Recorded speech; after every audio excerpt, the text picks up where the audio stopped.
তো বলতেছিলাম আল্লাহ তাআলা রব্বুল আলামিন সূরা মুলুকের মধ্যে বলেন তাবারাকাল্লাযী বিয়াদিহিল মুলকু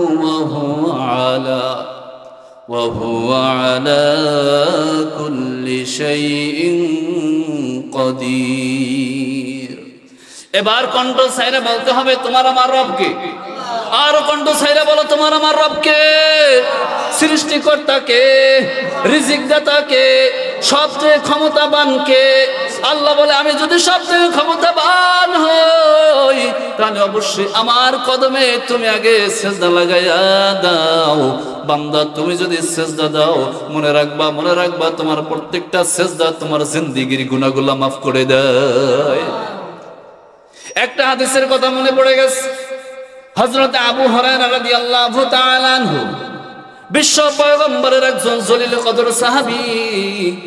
তিনি ম্যাক্সিমাম সময় হাদিসগুলো যেখানে আছে হযরত আবু হুরায়রা সেখানে আছে। সুবহানাল্লাহ পড়েন। হযরত আবু হুরায়রা রাদিয়াল্লাহু হাদিস থেকে বর্ণনা করেন যে আল্লাহ রাসূল আমাদেরকে শোনায় গেছে, আল্লাহ রাসূল আমাদেরকে বলে গেছে কোরআনে হাকিমের মধ্যে 114টা সূরা আছে। 114টা সূরার মধ্যে থেকে 29 নম্বর পারা সূরাতুল মুলক 30টা আয়াত আছে।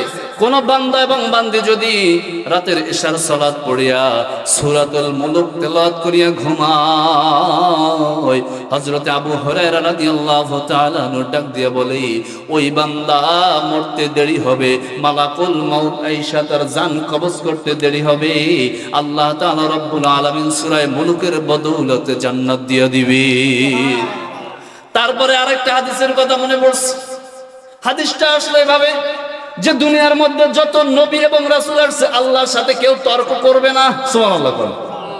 আল্লাহ তাআলা কোরআনে হাকিমের মধ্যে 114টা সূরা দিয়েছে। 114টা সূরার 13টা সূরা 113টা সূরা আল্লাহর সাথে যুদ্ধ করবে না। কিন্তু সূরাতুল মুলক এমন একটা সূরা যেই সূরাটা সরাসরি মালিকের সাথে যুদ্ধ করবে, যে পাওয়ার কোনো নবী রাসূলের নাই, যেটা কোনো সাহাবীদের নাই, যেটা কোনো তাবিঈর নাই, যেটা নবীর উম্মত আমরা যারা আছে আমাদেরও নাই। আল্লাহর সাথে তর্ক করা আমাদের যাবে নাকি? কোন নবী রাসূল পারবে নাকি? 114টা সূরার 113টা সূরা কেউ পারবে না সূরা মুলক আল্লাহর সাথে তর্ক করবে। সুবহানাল্লাহ। কেমন করে তর্ক করবে একটু কোরআনের মধ্যে ঢুকি। আল্লাহ তাআলা বলেন যে আমি তোমাদেরকে জীবিত করি, তোমরা ছিলা মৃত্যু। তোমরা কি ছিলা? মৃত্যু। তোমাদেরকে আমি আল্লাহ জীবিত করলাম। কেন? বলে তোমাদেরকে দুনিয়ার জমিনে পাঠিয়ে দিলাম, আমার গোলামি করবা, আমার দাসত্ব করবা, আমার ইবাদত করবা, আর তোমার রিজিক অর্জন করার জন্য যতটুকু প্রয়োজন ততটুকু বান্দা তুমি করবা। সুবহানাল্লাহ পড়েন। হাদিসের মধ্যে এভাবে আসছে সূরাতুল মুলক মালিকের সাথে কেমন করে যুদ্ধ করবে, সূরাতুল মুলক মালিকের সাথে কেমন করে তর্ক করবে। হাদিস রচনাকারী এভাবে করে রচনা করেছে যে বান্দা এশার সালাত পড়ে, এশার নামাজের পরে যে বান্দা ঘুমাইতে যাবে, ওই বান্দা যদি সূরাতুল মুলক থেকে 30টা আয়াত পড়ে, সূরা মুলকের মধ্যে আয়াতই আছে 30টা, কোন বান্দা যদি এই 30টা আয়াত তেলাওয়াত করে ঘুমায়া যায়, ওই বান্দা যদি ওই দিন নয়, ওই বান্দা যে কোনো সময় যদি মালাকুল মাউত আয়েশা তার জান কবজ করে ফেলে, এবার ওই বান্দাকে জান কবজ করার পর সুন্দর করে গরম পানি দিয়ে গোসল করানো হবে। গোসল করানোর পর ওই বান্দাকে দাফন কাফন দিয়ে মরার জন্য সুন্দর করে কবর খোঁচা হয়, কবরের ভিতরে রাখা হয়। কবরের ভিতরে রাখার পর উপরে বাঁশের ছাউনি দেওয়া হয়, কলা পাতা দেওয়া হয়, উপরে আবার মাটি দিয়ে চাপা দেওয়া হয়। মানুষগুলো সুন্দর সুন্দর করিয়া কোদাল দিয়ে খুন্তা দিয়ে পাড়ায়া পাড়ায়া মাটি দেয়, মাটিটা মিশ করে ফেলে। উপরে আবার বৃষ্টির দিনে একটা সুন্দর তাবু দিয়ে দেয় অথবা কাগজ দিয়ে দেয়। হাদিসের মধ্যে আছে ওই বান্দার কবর থেকে তার এলাকা মহল্লার মানুষরা যখন ওই বান্দার কবরের নিকট থেকে 70 কদম পার হয়ে যায়। কত কদম? জোরে বলেন কত কদম? 70 কদম যখন পার হয়ে যায়, ওই বান্দার কবরের মধ্যে ফেরেশতা আসে। সুবহানাল্লাহ বলেন। প্রথম ফেরেশতা আসে পায়ের কাছ থেকে। পায়ের কাছ থেকে ফেরেশতা যখন আসে, পায়ের কাছ থেকে ওই বান্দাকে প্রশ্ন করা হয় মান রব্বুকা। সুবহানাল্লাহ। তারপরে দ্বিতীয় প্রশ্ন, আমান নাবিয়ুকা আমান দীনুকা, তোমার আল্লাহ কে, তোমার নবী কি, তোমার দিন কি? ওই বান্দা জবাব দিবে তো ভালো কথা।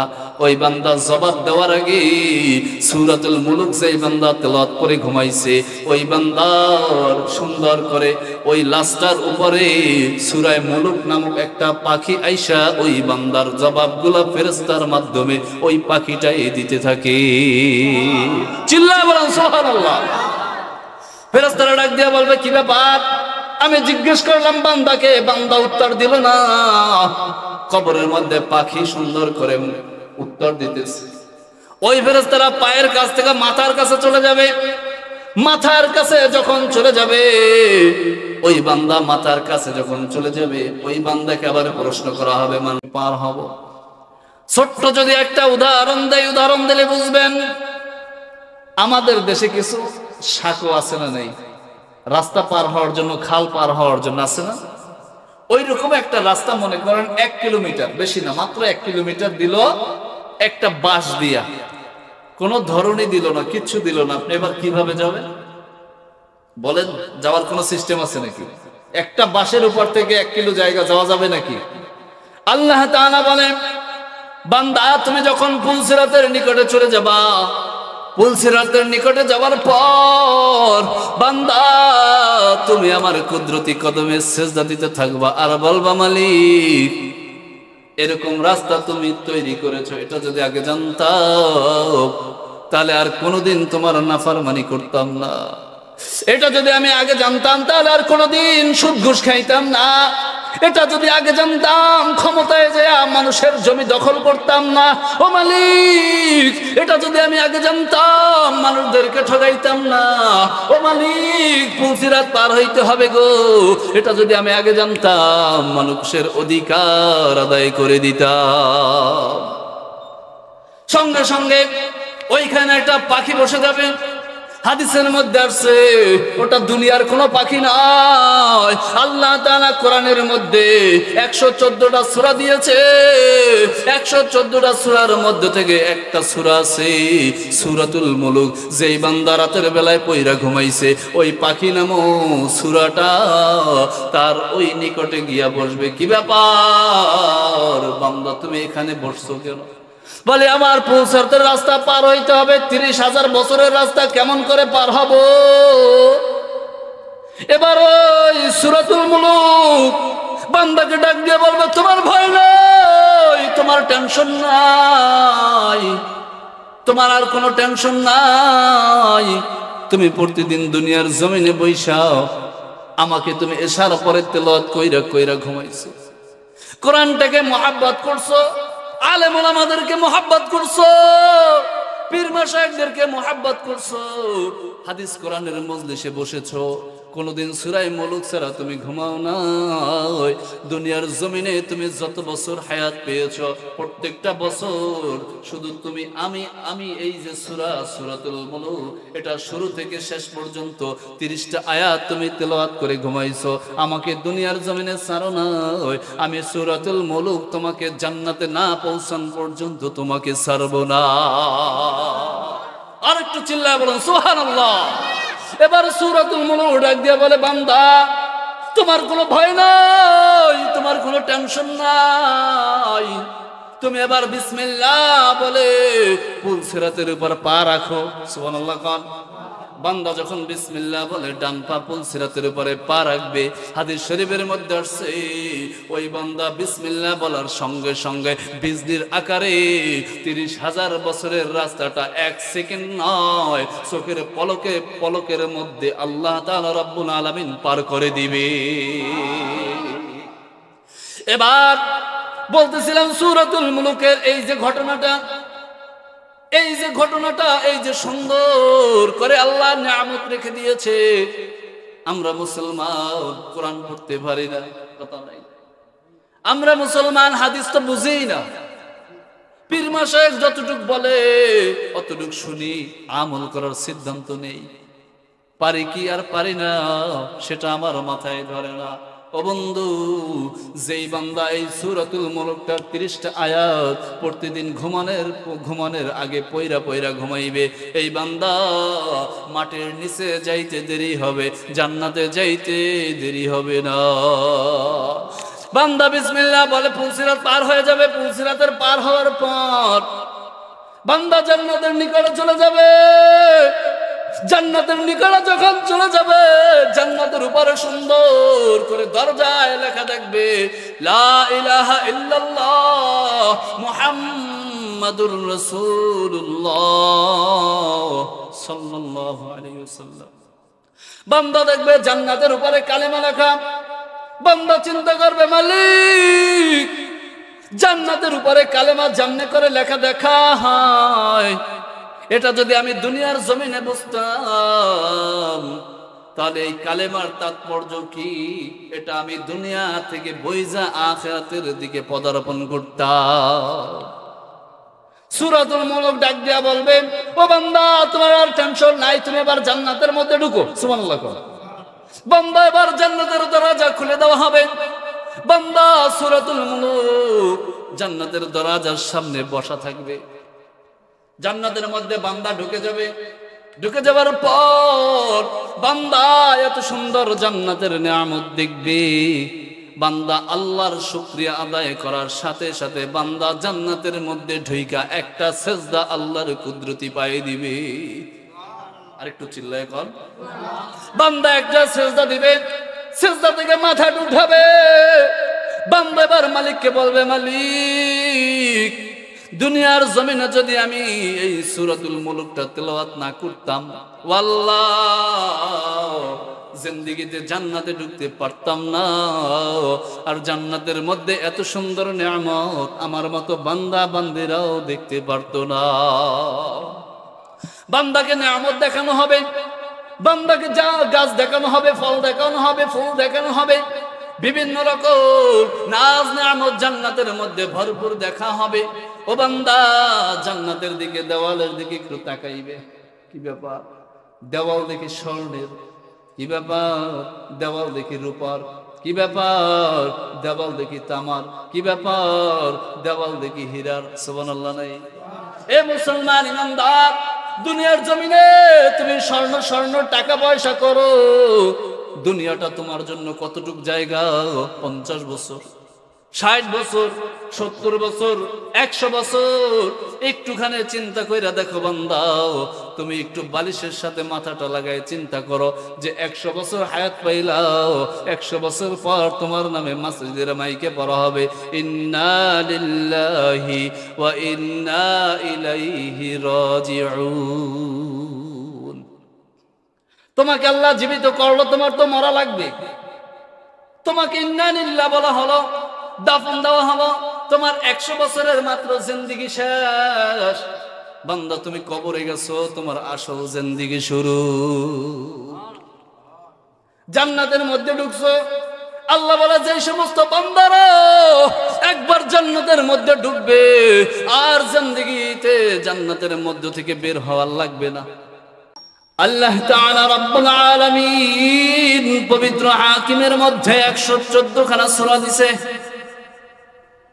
114 খানা সূরার মধ্যে আমার আল্লাহ তাআলা রব্বুল আলামিন 29 নম্বর পারার মধ্যে 30টা আয়াত দিয়ে একখানা সূরা নাজিল করলেন। একখানা সূরা বিশ্ব পয়গম্বরের উপর দিয়ে দিলেন। ও বিশ্ব পয়গম্বর, আখির নবী হযরতে মুহাম্মদুর রাসূলুল্লাহ সাল্লাল্লাহু আলাইহি ওয়াসাল্লাম, ও আমার বন্ধু, তোমার জন্য 30টা আয়াত বিশিষ্ট একটা সূরা তোমার উপর নাজিল করলাম। সুবহানাল্লাহ পড়েন। আয়াতের মধ্যে আল্লাহ তাআলা রব্বুল আলামিন 30টা আয়াত দিয়েছে সূরার মধ্যে। আল্লাহ তাআলা রব্বুল আলামিন আয়াতের প্রথম আয়াতে বলে, সকলে পড়ুন বিসমিল্লাহির রহমানির রহিম। তাবারাকাল্লাযী বিয়াদিহিল মুলকু শাইইন কাদির।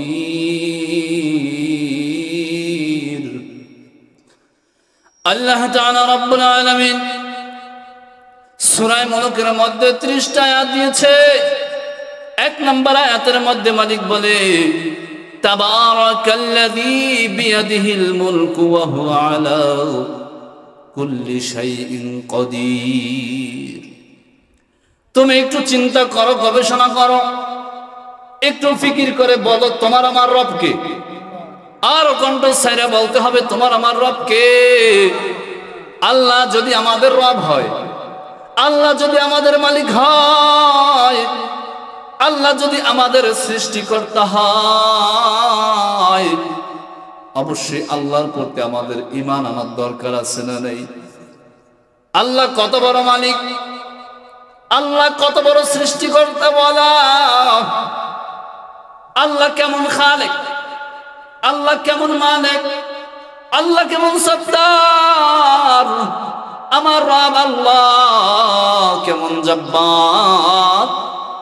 আল্লাহ তাআলা নিজেই কোরআনের মধ্যে বলে, তাবারাকাল্লাযী বিয়াদিহিল মুলকু ওয়া হুয়া আলা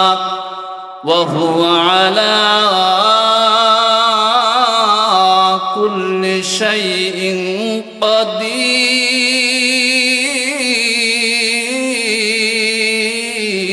আল্লাহু আকবার। আল্লাহ বলে, তুমি মনে করছো তোমার রব ছোট, তুমি মনে করছো তোমার রব নাই।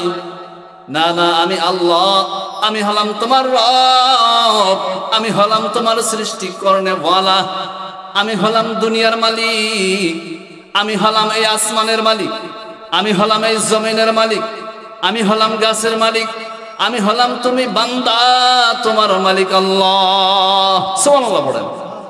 তিনি সব কিছুর থেকে শক্তিশালী, যিনি হলেন আমার রব আল্লাহ। আল্লাহর উপর কেউ আছে নাকি? যত বড় নেতা হোক না কেন, আল্লাহর উপর কেউ নেই।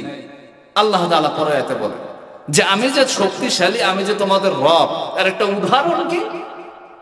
আল্লাহ তাআলা 2 নম্বর আয়াতে বলে, আল্লাযী খালাকাল মাউতা ওয়াল হায়াতা লিয়াবলুয়াকুম আইয়ুকুম আহসানু আমালা।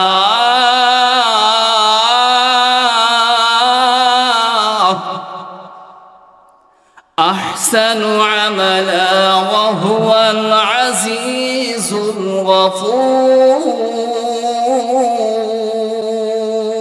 الغفور। الله أكبر।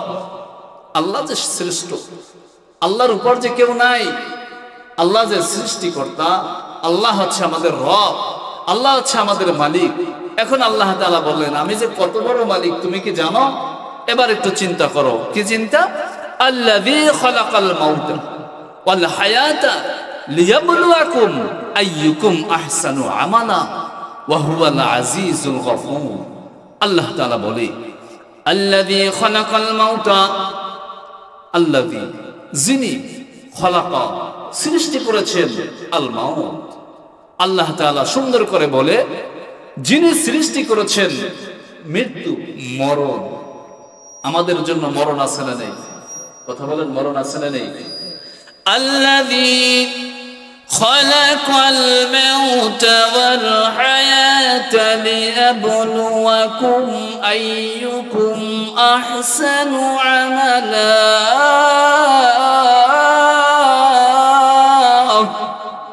আল্লাহ তাআলা বলে, তুমি মনে করছো তুমি এমনি এমনি আসছো?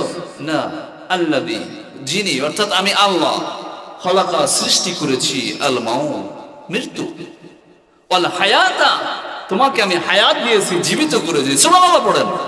লিয়াবলুয়াকুম আইয়ুকুম আহসানু আমালা। আল্লাহ তাআলা সুন্দর করে বলে যে তোমাদেরকে আমি মরণ দিয়েছি, তোমাদেরকে আবার জীবিত করেছি। কেন জানো? আইয়ুকুম আহসানু আমালা। আমি আল্লাহ তাআলা দেখব যে বান্দা তোমাকে মৃত্যু থেকে জীবিত করলাম, জীবিত হওয়ার পর বান্দা তুমি কোন কোন ইবাদত করেছো, কোন ক্ষেত্রে আমি আল্লাহ আমার গোলামি করেছো, তুমি কোন কোন নাফরমানি করেছো, তুমি কি কাজ করছো, সব আমি আল্লাহ আমি দেখতেছি। সুবহানাল্লাহ বলেন। আহসানু আমালা, ওয়া হুয়াল আজিজুল গফুর, অর্থাৎ তিনি এমন একজন রব, তিনি হলো দয়ালু। সুবহানাল্লাহ পড়েন। তুমি যত বড় গুনাহগার হও না কেন, আল্লাহর কাছে তওবা করে মাপ চাও, আল্লাহ বলে তোমার গুনাহ খাতা আমি আল্লাহ মাফ করে দেব। আরেকটু চিল্লায় কোন সুবহানাল্লাহ। এ মুসলমান ইমানদার, আল্লাহ তাআলা বলে আমি হলাম দয়ালু, আমি মালিক। কেমন দয়ালু জানো? তুমি ছিলা মৃত্যু, তোমাকে মৃত্যু থেকে আমি আল্লাহ জীবিত করে দিলাম। জীবিত করে আমি আল্লাহ ক্ষান্ত হয়ে যাই নাই। জীবিত তোমাকে করে আমি দুনিয়ার জমিনে ছেড়ে দিয়েছি এমনটা নয়। তুমি দুনিয়ায় আসার 500 বছর আগে আমি আল্লাহ তাআলা রব্বুল আলামিন তোমার রিজিকের ব্যবস্থা করে রেখেছি। সুবহানাল্লাহ বলেন। আমরা মনে করি গাড়ি না চালাইলে মনে হয় খাওয়া যায় না, ইনকাম না করলে মনে হয় খাওয়া যায় না, ব্যবসা বাণিজ্য না করলে মনে হয় চলা যায় না, ইমামতি না করলে মনে হয় চলা যায় না, বক্তাগিরি না করলে মনে হয় চলা যায় না, রাজমিস্ত্রির কাজ না করলে মনে হয় চলা যায় না। আল্লাহ বলে না, তোকে আমি মৃত্যু থেকে জীবিত করেছি, জীবিত করে দুনিয়ার জমিনে ছেড়ে দিয়েছি। তোর দুনিয়ার জমিনে আমি আল্লাহ ছেড়ে দিয়েছি ঠিক, কিন্তু 500 বছর আগে তোর রিজিকের ব্যবস্থা করে রেখেছি। আরেকটু চিল্লায় কোন সুবহানাল্লাহ। আল্লাহ বলে তোর রিজিকের ব্যবস্থা করেছি আমি আল্লাহ, তোর হায়াতের ব্যবস্থা করেছি আমি আল্লাহ, তোর সবকিছুর ব্যবস্থা আমি আল্লাহ করে দেওয়ার পর আমি আল্লাহ তোকে সৃষ্টি করে দুনিয়ার জমিনে ছেড়ে দিয়েছি। তোর মায়ের গর্ভে ছিলি, তোর মায়ের গর্ভে থাকাকালীন আমি আল্লাহ তাআলা রব্বুল আলামিন তোকে আমি সুন্দর কেমনে থাকবি সেই ফয়সালা আমি আল্লাহ করে দিয়েছি। দুনিয়ার জমিনে মায়ের কারণে সন্তান দুনিয়ার জমিনে ভূমিষ্ঠ হইল। ভূমিষ্ঠ হওয়ার পর সন্তানের যখন 2-3 দিন বয়স হয়ে যায়, সুন্দর একটা নাম রাখা হয়ে যায়, তারপরে তার নামে আকিকা দেওয়া হয়, তার মাথা নেড়ু করে ওই পরিমাণ সদকা করা হয়। ও মুসলমান ইমানদার, মায়ের 2 বছর 3 বছর দুধ পান করা হয়, তারপরে সন্তান আস্তে আস্তে করে বড় হয়। বড় হওয়ার পর আমার আল্লাহ তাআলা রব্বুল আলামিন তাকে বালেগ বানায়া দেয়। তারপরে আল্লাহর হুকুম হলো, বান্দারে তুই বালেগ হইছো, এবার তোর উপর নামাজ করা ফরজ আমি আল্লাহ করে দিয়েছি। আল্লাহ তাআলা বলেন তোকে এবার নামাজ পড়া ফরজ করে দিয়েছি, এবার তোর নামাজ পড়ার হুকুম আমি আল্লাহ দিয়ে দিলাম। ও মুসলমান, যেভাবে করে একটা মানুষ জীবিকা অর্জন করার জন্য রিজিকের পিছনে যেমনি করে দৌড়ায়, আল্লাহ বলে বান্দা তুই যদি অতটুক দৌড় আমার কদমে দিতি, আমি আল্লাহ তোর কদমে কদমে রিজিকের ব্যবস্থা করে দিতাম। আমাদের সমাজের মধ্যে কিছু মানুষ আছে বেনামাজি, নামাজ নাই, নামাজ লাগে না, আছে না নেই? তার কাছে যাইবেন, ভাই শান্তি কেমন? হাই রে হাই, কোটি টাকার মালিক শান্তি নাই কেন? আল্লাহ রাসূলের হাদিস, কোন বেনামাজি যদি আল্লাহর কাছে দোয়া করে আল্লাহ তাআলা তার দোয়া ফেরত দেয়। বলে কেমন? উদাহরণ দিলে বুঝবেন। একটা ফুটবল নিয়ে যদি কেউ দেওয়ালের সাথে মারে, আবার দেওয়াল থেকে রিটার্ন আসে, কথা কয়। আল্লাহ তাআলার কাছে তুমি যত তওবা করো, আল্লাহ তাআলার কাছে তুমি যত মোনাজাত ধরো, আল্লাহ তাআলার কাছে তুমি যত চোখের পানি ফেলাও, আল্লাহ তাআলা বলে বেনামাজের দোয়া আমি আল্লাহ কবুল করি না। কারণ আছে 2টা। সুবহানাল্লাহ।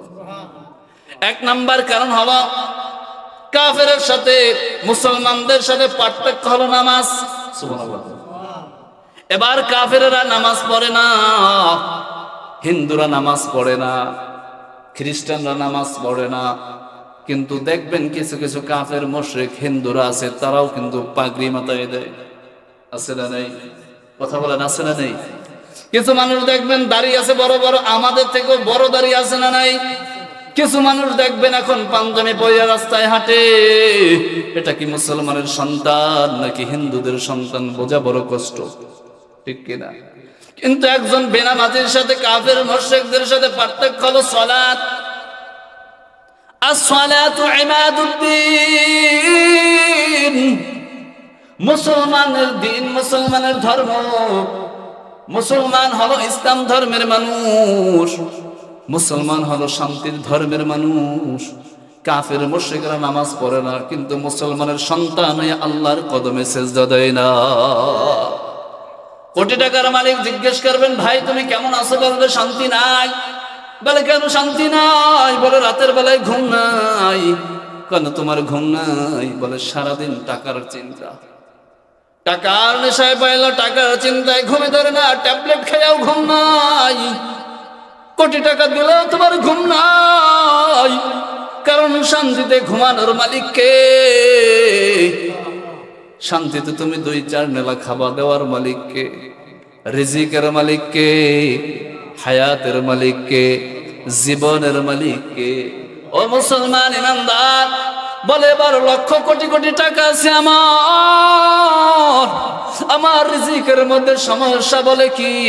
বলে আমার বাড়ি থেকে আযাব যায় না, বিপদ যায় না, আমার বাসা থেকে আল্লাহর নিয়ামত উঠে গেছে, মনে রাখতে হবে। আর যদি একজন রিক্সা চালক হয়, একজন ভ্যান চালক হয়, একজন অটো চালক হয়, একজন সিএনজি চালক হয়, তার ঘরের মধ্যে শান্তি আছে। বলে কেন? বলে তিনি সব সময় সর্ব অবস্থায়, আর কিছু পারুক বা নাই পারুক, 5 ওয়াক্ত সালাত পড়িয়া মালিকের কাছে হাত তুলে দোয়া করে, মালিক তুমি আমার রিজিকের ব্যবস্থা করে দাও। আল্লাহ তাআলা রব্বুল আলামিন নামাজের মাধ্যমে তার সব ব্যবস্থা করে দেয়। তো বলতেছিলাম, আল্লাহ তাআলা রব্বুল আলামিন সূরা মুলুকের মধ্যে বলে, তাবারাকাল্লাযী বিয়াদিহিল মুলকু ওয়া হুয়া আলা কুল্লি শাইইন কাদির। কিন্তু দেখা যায় বান্দা বান্দিরা যতটুকু ইবাদত করুক আর নাই করুক, গুনাহ করলে তওবা করলে মাফ করে দাও। কেন? আল্লাহ বলে তাদেরকে দয়া মায়া কইরা বানাইছি বিদায়, তার জন্য ভালোবাসাটা বেশি। সুবহানাল্লাহ। তো আল্লাহ তাআলার দয়া এবং ভালোবাসা যদি আমাদের উপর না থাকতো, আমরা এই মাজলিসের মধ্যে আসতে পারতাম, কোরআন হাদিসের আলোচনা শুনতে পারতাম। তো অবশ্যই আমাদের জন্য দয়া আছে কার? আরো কণ্ঠ ছাইরা বলেন, দয়া আছে কার? আল্লাহ তাআলা রব্বুল আলামিন পবিত্র হাকিমের মধ্যে 114 খানা সূরা দিয়েছে। 114 খানা সূরার মধ্যে আমার আল্লাহ তাআলা রব্বুল আলামিন 29 নম্বর পারার মধ্যে 30টা আয়াত দিয়ে একখানা সূরা নাজিল করলেন। একখানা সূরা বিশ্ব পয়গম্বরের উপর দিয়ে দিলেন।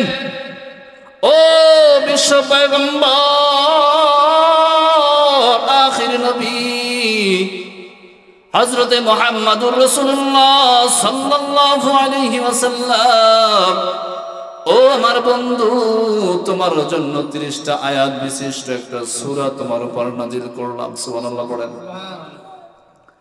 আয়াতের মধ্যে আল্লাহ তাআলা রব্বুল আলামিন 30টা আয়াত দিয়েছে সূরার মধ্যে। আল্লাহ তাআলা রব্বুল আলামিন আয়াতের প্রথম আয়াতে বলে, সকলে পড়ুন, বিসমিল্লাহির রহমানির রহিম। তাবারাকাল্লাযী বিয়াদিহিল মুলকু ওয়া হুয়া আলা কুল্লি শাইইন কাদির। আল্লাহ তাআলা রব্বুল আলামিন সূরা মুলুকের মধ্যে 30টা আয়াত দিয়েছে। 1 নম্বর আয়াতের মধ্যে মালিক বলে, তাবারাকাল্লাযী বিয়াদিহিল মুলকু ওয়া হুয়া আলা কুল্লি শাইইন কাদির। তুমি একটু চিন্তা করো, গবেষণা করো, একটু ফিকির করে বলো, তোমার আমার রব কে? আর কণ্ঠ ছাইরা বলতে হবে, তোমার আমার রব কে?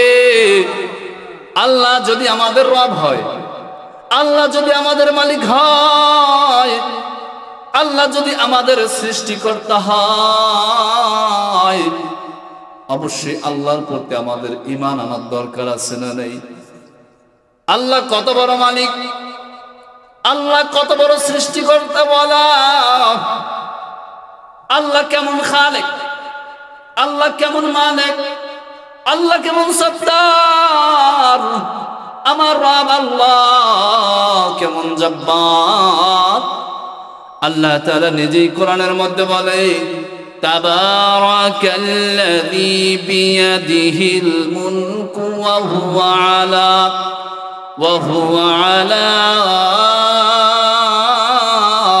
কুল্লি শাইইন কাদির।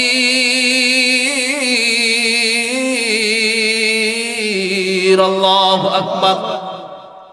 আল্লাহ বলে, তুমি মনে করছো তোমার রব ছোট, তুমি মনে করছো তোমার রব নাই, না না, আমি আল্লাহ, আমি হলাম তোমার রব, আমি হলাম তোমার সৃষ্টি করনেওয়ালা, আমি হলাম দুনিয়ার মালিক, আমি হলাম এই আসমানের মালিক, আমি হলাম এই জমিনের মালিক, আমি হলাম গাছের মালিক, আমি হলাম তুমি বান্দা, তোমার মালিক আল্লাহ। সুবহানাল্লাহ বলেন। তিনি সব কিছুর থেকে শক্তিশালী, যিনি হলেন আমার রব আল্লাহ। আল্লাহর উপর কেউ আছে নাকি? যত বড় নেতা হোক না কেন, আল্লাহর উপর কেউ নেই। আল্লাহ তাআলা পরে আয়াতে বলে যে আমি যে শক্তিশালী, আমি যে তোমাদের রব, এর একটা উদাহরণ কি? আল্লাহ তাআলা দ্বিতীয় নম্বর আয়াতে বলে, الذي خلق الموت والحياة ليبلوكم أيكم أحسن عملا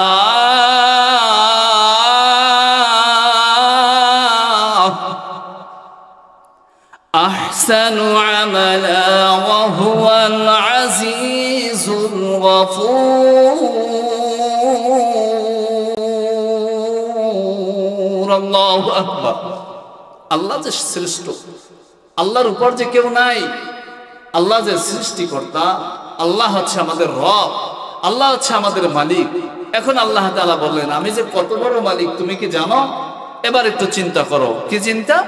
আল্লাযী খালাকাল মাউতা ওয়াল হায়াতা লিয়াবলুয়াকুম আইয়ুকুম আহসানু আমালা ওয়া হুয়াল আজিজুল গফুর।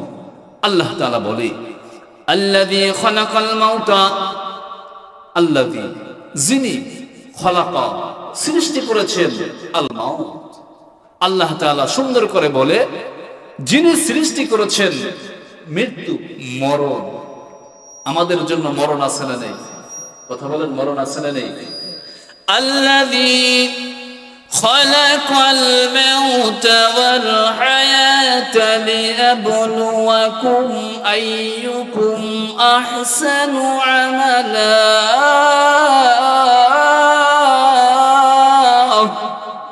আল্লাহ তাআলা বলে, তুমি মনে করছো তুমি এমনি এমনি আসছো? না, আল্লাযী, যিনি, অর্থাৎ আমি আল্লাহ, খালাকা, সৃষ্টি করেছি, আল মাউত, মৃত্যু, ওয়াল হায়াতা, তোমাকে আমি হায়াত দিয়েছি, জীবিত করেছি। সুবহানাল্লাহ পড়েন। লিয়াবলুয়াকুম আইয়ুকুম আহসানু আমালা। আল্লাহ তাআলা সুন্দর করে বলে যে তোমাদেরকে আমি মরণ দিয়েছি, তোমাদেরকে আবার জীবিত করেছি। কেন জানো? আইয়ুকুম আহসানু আমালা, আমি আল্লাহ তাআলা দেখব যে বান্দা, তোমাকে মৃত্যু থেকে জীবিত করলাম, জীবিত হওয়ার পর বান্দা তুমি কোন কোন ইবাদত করেছো, কোন ক্ষেত্রে আমি আল্লাহ আমার গোলামি করেছো, তুমি কোন কোন নাফরমানি করেছো, তুমি কি কাজ করছো, সব আমি আল্লাহ, আমি দেখতেছি। সুবহানাল্লাহ বলেন। আহসানু আমালা ওয়া হুয়াল আজিজুল গফুর, অর্থাৎ তিনি এমন একজন রব, তিনি হলো দয়ালু। সুবহানাল্লাহ বলেন। তুমি যত বড় গুনাহগার হও না কেন, আল্লাহর কাছে তওবা করে মাপ চাও, আল্লাহ বলে তোমার গুনাহ খাতা আমি আল্লাহ মাফ করে দেব। আরেকটু চিল্লায় কোন সুবহানাল্লাহ। এ মুসলমান ইমানদার, আল্লাহ তাআলা বলে, আমি হলাম দয়ালু, আমি মালিক। কেমন দয়ালু জানো? তুমি ছিলা মৃত্যু, তোমাকে মৃত্যু থেকে আমি আল্লাহ জীবিত করে দিলাম। জীবিত করে আমি আল্লাহ ক্ষান্ত হয়ে যাই নাই। জীবিত তোমাকে করে আমি দুনিয়ার জমিনে ছেড়ে দিয়েছি এমনটা নয়। তুমি দুনিয়ায় আসার 500 বছর আগে আমি আল্লাহ তাআলা রব্বুল আলামিন তোমার রিজিকের ব্যবস্থা করে রেখেছি। সুবহানাল্লাহ বলেন। আমরা মনে করি গাড়ি না চালাইলে মনে হয় খাওয়া যায় না, ইনকাম না করলে মনে হয় খাওয়া যায় না, ব্যবসা বাণিজ্য না করলে মনে হয় চলা যায় না, ইমামতি না করলে মনে হয় চলা যায় না, বক্তাগিরি না করলে মনে হয় চলা যায় না, রাজমিস্ত্রির কাজ না করলে মনে হয় চলা যায় না।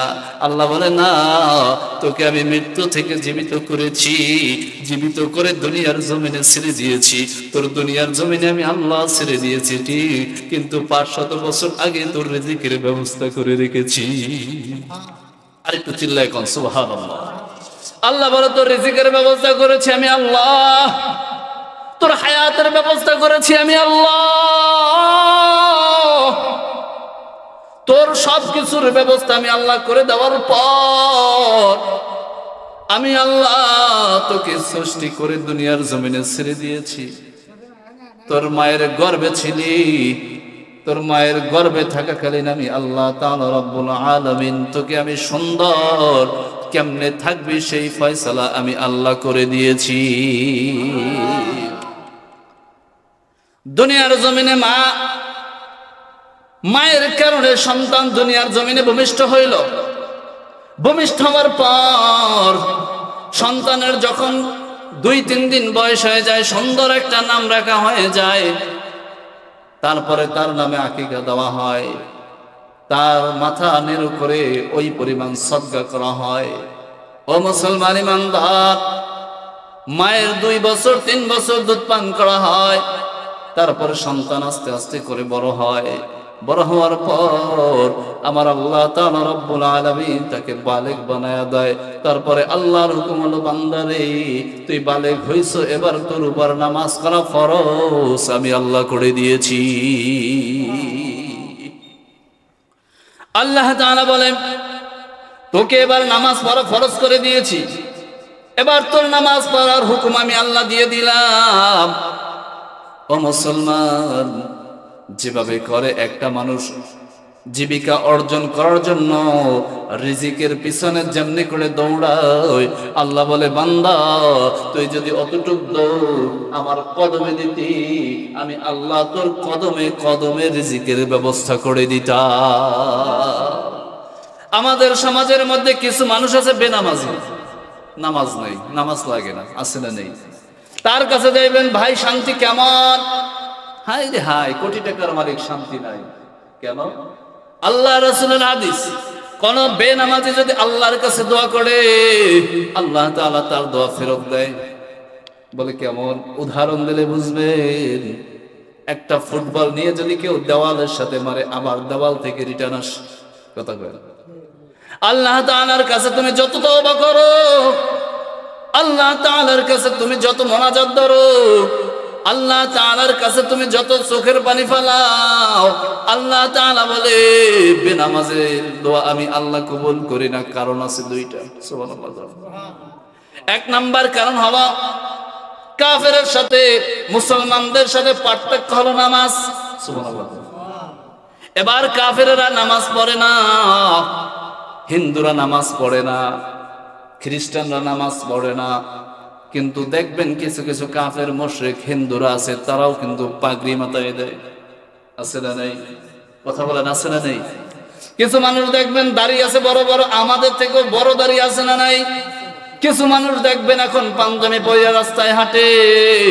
এটা কি মুসলমানের সন্তান নাকি হিন্দুদের সন্তান বোঝা বড় কষ্ট, ঠিক কিনা? কিন্তু একজন বেনামাজির সাথে কাফের মুশরিকদের সাথে পার্থক্য হলো সালাত। as-salatu imaduddin, মুসলমানের দিন, মুসলমানের ধর্ম, মুসলমান হলো ইসলাম ধর্মের মানুষ, মুসলমান হলো শান্তির ধর্মের মানুষ। কাফের মুশরিকরা নামাজ পড়ে না, কিন্তু মুসলমানের সন্তান হয়ে আল্লাহর কদমে সেজদা দেয় না। কোটি টাকার মালিক জিজ্ঞেস করবেন, ভাই তুমি কেমন আছো? বলবে শান্তি নাই। বলে কেন শান্তি নাই? বলে রাতের বেলায় ঘুম নাই। কেন তোমার ঘুম নাই? বলে সারাদিন টাকার চিন্তা, টাকার নেশায় পাইল, টাকার চিন্তায় ঘুমে ধরে না, ট্যাবলেট খেয়েও ঘুম নাই, কোটি টাকা দিলেও তোমার ঘুম নাই। কারণ শান্তিতে ঘুমানোর মালিককে, শান্তিতে তুমি 2-4 নেলা খাবার দেওয়ার মালিককে, রিজিকের মালিককে, হায়াতের মালিককে, জীবনের মালিককে। ও মুসলমান ইমানদার, বলে 12 লক্ষ কোটি কোটি টাকা আছে আমার রিজিকের মধ্যে সমস্যা। বলে কি? বলে আমার বাড়ি থেকে আযাব যায় না, বিপদ যায় না, আমার বাসা থেকে আল্লাহর নেয়ামত উঠে গেছে, মনে রাখতে হবে। আর যদি একজন রিক্সা চালক হয়, একজন ভ্যান চালক হয়, একজন অটো চালক হয়, একজন সিএনজি চালক হয়, তার ঘরের মধ্যে শান্তি আছে। বলে কেন? বলে তিনি সব সময় সর্ব অবস্থায়, আর কিছু পারুক বা নাই পারুক, 5 ওয়াক্ত সালাত পড়িয়া মালিকের কাছে হাত তুলে দোয়া করে, মালিক তুমি আমার রিজিকের ব্যবস্থা করে দাও। আল্লাহ তাআলা রব্বুল আলামিন নামাজের মাধ্যমে তার সব ব্যবস্থা করে দেয়। সুবহানাল্লাহ। আর যেই বান্দা জাহান্নামে ঢুকবে তার তো আর শাস্তির শেষ নাই, ঠিক না? এ মুসলমান, বলতেছিলাম আল্লাহ তাআলা বলেন, তাবারাকাল্লাযী বিয়াদিহিল মুলকু ওয়া হুয়া আলা কুল্লি শাইইন কাদির। আল্লাহু আকবার। এবার একটু জোরে বলেন, তোমার আমার রব কে? আর কণ্ঠ ছাইরা বলো, তোমার আমার রব কে? আল্লাহ হলো সর্বশ্রেষ্ঠ, আল্লাহ হলো সব থেকে দামি। আল্লাহ কি খায় না? আল্লাহ কি চলে না? আল্লাহ কি ঘুমায় না? ও বন্ধু, আল্লাহ সব করে, কিন্তু আমাদের মতো কিছুই কথা কয় না। আল্লাহ সব কিছু করে, আমাদের মতো কিছু। একটু উদাহরণ দিলে বুঝবেন। এখন যদি বলি আল্লাহ ঘুমায় না, আবার যদি বলি আল্লাহ ঘুমায়, আল্লাহ যদি ঘুমাইতো দুনিয়া থাকতো না, দুনিয়া তামা হয়ে যেত। কথা কয় না? আল্লাহ যদি ঘুমাইতো দুনিয়া থাকতো না, দুনিয়াটা তামা হয়ে যেত। উদাহরণ কি? মুসা আলাইহিস সালাম আল্লাহকে দেখতে চাইছে, ও মালিক তোমাকে দেখবো, আসো অমুক জায়গায় আসো। মুসা আলাইহিস সালাম ডাক দিয়ে বলে, দেখবো তো দেখবো, তার আগে তোমাকে পরীক্ষা করবো। সুবহানাল্লাহ। বলে মালিক তুমি কি ঘুমাও না? ও মালিক তুমি কি খাও না? বলে মুসা আমায় নিয়ে তোমার কোনো টেনশন করার দরকার নাই, তোমাকে ছোট্ট একটা পরীক্ষা দেই, পরীক্ষায় যদি পাশ করো এমনিতেই বুঝবা আমি আল্লাহ কি করি। আরেকটু চিল্লায় কোন সুবহানাল্লাহ। মুসা আলাইহিস সালামকে বলল, মুসা তুমি যাও তুর পাহাড়ের দিকে চলে যাও। বলে কেন? বলে আমি কি করি এটা দেখার জন্য। কিন্তু তুর পাহাড়ে যাইবা ভালো কথা, একটা পরীক্ষা করব, পরীক্ষার জন্য তুমি 1 গ্লাস পানি নিয়ে তুর পাহাড়ে চলে যাও। সুবহানাল্লাহ নাই? মুসা আলাইহিস সালাম 1 গ্লাস পানি নিয়ে তুর পাহাড়ে চলে গেছে। ডাক দিয়ে বলে, মালিক তুর পাহাড় আসছি, তুমি আমাকে কি পরীক্ষা করবা গো? এবার তুমি আমাকে তুর পাহাড়ে পরীক্ষা করো গো। আমি তুর পাহাড়ে পরীক্ষা দেওয়ার জন্য রাজি আছি।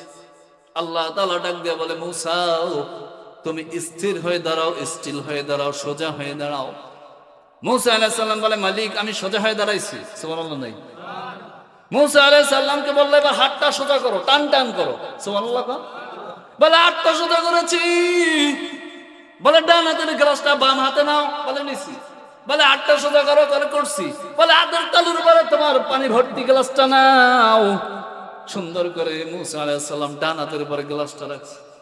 এবার বলে, মুসা তুমি আমাকে নিয়ে চিন্তা করো, গবেষণা করো, ফিকির করো, আমি কি করি না, কি খাই না, ঘুমাই কি ঘুমাই না।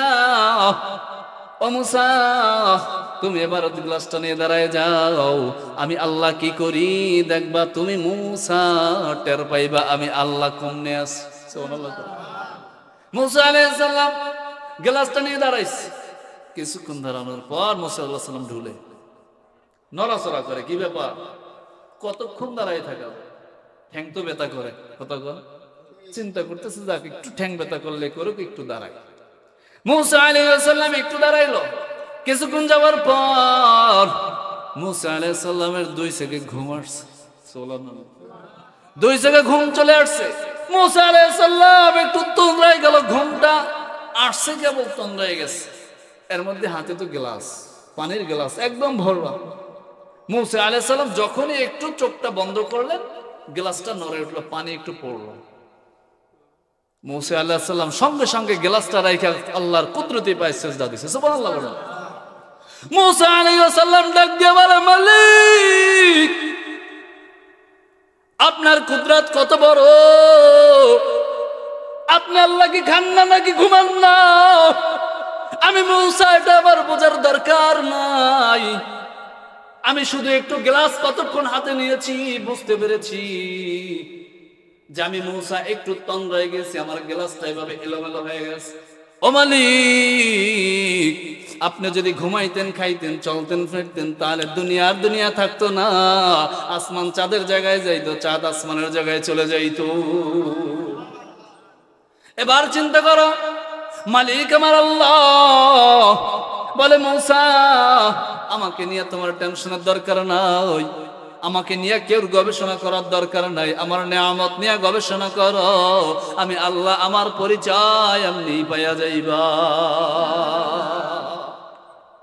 তো আল্লাহ তাআলা রব্বুল আলামিন, হাই হাই টাইম তো অনেক হয়ে গেছে, যাক আল্লাহ তাআলা রব্বুল আলামিন আমাদেরকে যতটুকু আলোচনা করেছি আমি সহ সব ভাইকে আমল করার তৌফিক দান করুক, চিল্লায় বলেন আমিন। আজকে আলোচনা দ্বারা কি পাইলাম, আজকের তাফসীর দ্বারা কি বুঝলাম? এতটুকু বুঝলাম আল্লাহ তাআলা কোরআনের মধ্যে কয়টা সূরা দিয়েছে? জোরে বলেন, আরো জোরে বলতে হবে। 114টা সূরার মধ্যে একটা সূরা আল্লাহর সাথে যুদ্ধ